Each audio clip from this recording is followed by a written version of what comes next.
Hey guys, Trevor here. And in this video, I'm going to show you how to delete a payment method on your iPhone. Now, let's head into the Settings app of your iPhone. Within the Settings app, we can delete that payment method by tapping on your name at the very top. And next, we can see payment and shipping midway down. This is associated with your Apple account and your App Store, stuff like that. So tap on payment and shipping, and you'll be able to see on here is my credit card. I can always go in and delete that payment method by tapping on it and then hitting remove payment method.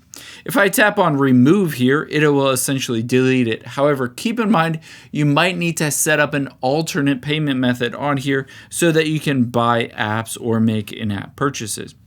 Also, this is different from the payment method in your wallet. So if you head over to the app library and type in wallet, you'll be able to see various credit cards and debit cards in here.